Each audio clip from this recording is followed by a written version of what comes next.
number one is water. Drink enough water so you're pissing clear, so you're pissing like a racehorse. If you want to ride like a racehorse, that's what they say. Drink till you're pissing clear. If it's yellow or straw, you need to drink more. So this bottle's about 750 mils. You want to have at least one of these per hour if it's hot, or one of these per 2 hours, depending on what sort of riding you're doing. I was talking to Robbie McEwen the other day. I went riding with Lance Armstrong and Robbie McEwen, and I asked Lance and Robbie, how do you know you drink enough water? And Robbie said, if you can drink it, you're good. Do it. If you can drink it, drink it. And Lance is like, yeah, you know. Clear urine is what we want as well. Clear. So it should be having a piss. It should be looking like that. You see that? Basically, if it's yellow or straw, you need to drink more. So hydration is number one. I should ask Stuart Gray what's the most important thing in the Tour de France. He says hydration. Because if you get dehydrated just one day, your race is over practically. If you're in a points position or going for GC or the Jersey, whatever, you're going to have you're giving it away to your competitors. So hydration, number one. Second one is carbohydrates. Second one is carbohydrates. You've got to eat at least 10 grams of carbs per kilo per day if you want to have high energy. People say, Harley, I don't train on the bike that much. Okay, that's okay, but you might have a family, you might run a business, you might work a high stress, high mental job. You still need a lot of glycogen. Eating 10 grams of carbs per day will give you sufficient amounts. So if you weigh 70 kilograms, that's at least a kilo of pasta or rice per day, or 35 bananas. So again, which was the right banana? A lot of people eat bananas like this. This is starchy, hard to digest. You want to eat your bananas like this, nice and ripe, spotty. You know what I mean? It's maximum sugar, maximum vitamins, maximum enzymes, easy to digest, straight into your legs. Straight into your legs. This one takes a lot longer to digest. You don't want that. You want high energy, straight in, boom, thanks for coming. You don't want to be like, bonking in a race, running out of glycogen because the food you're eating is taking you 12 or 24 hours or 36 hours to turn from carbohydrate into glycogen. You want to eat things like fruit, which is the most perfect food for humans, athletic or not. Fruit, it's just like straight into your cells, nourishment. Fruit has more nutrition per calorie than any other food on the planet. So it's the magic of bananas, the original power bar. And when you finish with a banana, you throw the skin in nature. Don't panic, it's organic. Third biggest one would be sleep. Cadell Evans actually taught me this one. And I said, Cadell, what's the most important thing? He says recovery. And I said, well, how do you recover good? He goes, you've got to get enough sleep, at least 10 to 12 hours per night. And I was talking with a nutritionist, actually Doug Graham. I was talking with Doug Graham, and he says the Kenyan marathon team gets up to 20 hours a day horizontal, 20 hours a day, and then they train for 2 or 3 hours and an hour doing whatever. 20 hours horizontal. So no wonder they're the unstoppables. Sleep. So what we've got now, we've got water, carbohydrates, and sleep. When you're on a bike ride, you never run out of fat. You never run out of protein. What's the first thing? We run out of water. We get dehydrated. Second one is you start to bonk. You run out of glycogen. It doesn't matter if you're on a crazy bling bike, if you're the super fit dude, whatever. If you run out of water, carbohydrates, glycogen, it's game over. You're going to be, your legs are going to go zub zub, and your emotions are going to drop, and the hill just gets steeper. You know what I mean? It's like the road just gets lifted up when you run out of glycogen. So next biggest tip would be getting a nice bike. You don't need the blingiest crazy bike. What you need is a bike that fits you, has the right seat height. So shop around, don't shop for the best deal, shop for the best fit. A lot of bike shops, they fit people to the bike. It should be where we fit the bike to the person. You know what I mean?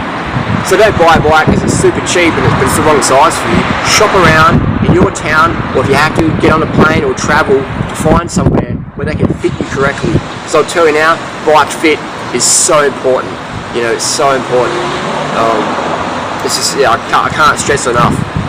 Clipless pedals. This is the next tip. Get a set of these. If you want to ride the hills or the headwinds, clip in. It gives you such more power. With a tennis shoe, it's flopping and flipping. With a cycling shoe, it's nice and stiff. You can put the power to the pedal. Makes such a difference. So we've covered sleep, water, sugar, bike fit, clipless pedals. The next one would be probably get some cycling clothing. This isn't essential, but If you want aerodynamics, if you want to cut through the wind a lot better, this is why we wear what's called lycra, you know what I mean? And it's a lot more aerodynamic, so you can slip through a lot better than wearing like a big flappy parachute. I cycled, you know, across Australia, cycled around the world, and it makes such difference if you're not wearing a parachute. It makes the day more enjoyable instead of, you know, blowing into the wind. So you don't have to wear these, but they're very, very helpful. And they've got pockets in the back if you can carry your bananas in there, or your house keys, or your spare change, whatever. Another tip is having correct tyre pressure. You know, a lot of people don't put enough pressure in the tyres. How do you know you've got enough pressure? It'll say on the side of the tyre, inflate to such and such PSI, which means pounds per square inch. So always have correct pressure. Another thing is have your chain always oiled. I use a thing called green oil, which is like a biodegradable vegetable oil, and it works great on the, you know, on all the top bikes. It's good stuff. It's better than a lot of other stuff I've used. So you get an old rag and clean your chain every few days. Just spin it backwards, get all the gunk off, and then give it a thin bit of oil so it's not squeaking or sounding dry. Another tip, which is very important for bike comfort, is making sure you get off the saddle frequently. You see a lot of new cyclists, they sit down and never stand up.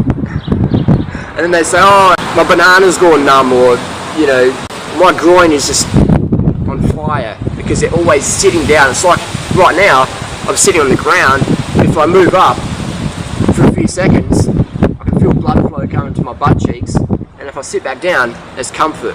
So when we sleep, we're subconsciously turning over all night. So when you're on the bike, get out and saddle every few minutes, just for a few seconds, keep the blood flowing.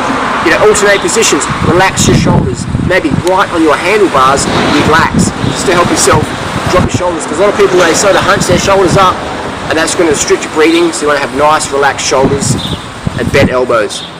You don't want to be like out here like that. So be conscious when you ride past shop windows, check your form, check yourself out, you know what I mean? Be a poser like me. But it's important, it's little things that make such a difference. Watch the Tour de France, watch the posture of the riders on the bike. Another thing is breathing. Breathe from your stomach. You want to be not breathing through your chest like a little pigeon, you want to be breathing through your stomach, like blowing a big ball. Again, watch it on the Tour de France where it's a hot stage, you've got the jersey zipped right open, and you can see your stomach going in and out, in and out. Check out this clip with Robbie McEwen. So if you look carefully, you can see Robbie McEwen's, he's breathing from his stomach, and we're riding up Mount Lofty with Lance. So you can see, just keep focusing on his stomach, watch the ball he's breathing. Where's Greenie? I think he's in the back car. He needs some plant strong.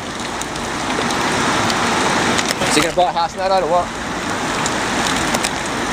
Bit of a commute back to the kids' school, but... Yeah. A lot of people don't realise how good it is here, training, you know? Yeah. And once you get out there amongst it, it's pretty good. Definitely rolls. Yeah. I gave Lance my car, but he never called me back. I mean, did I do something wrong? Like, I don't know, did I cross the wheel or something? Why didn't he call me back? And the final tip is drink before you're thirsty, eat before you're hungry. Because if you've waited till you're thirsty, if you've waited till you're hungry, you've waited too long. Drink before you're thirsty, eat before you're hungry. Never wait for thirst. Never wait till you're ravenously hungry to eat. Eat beforehand.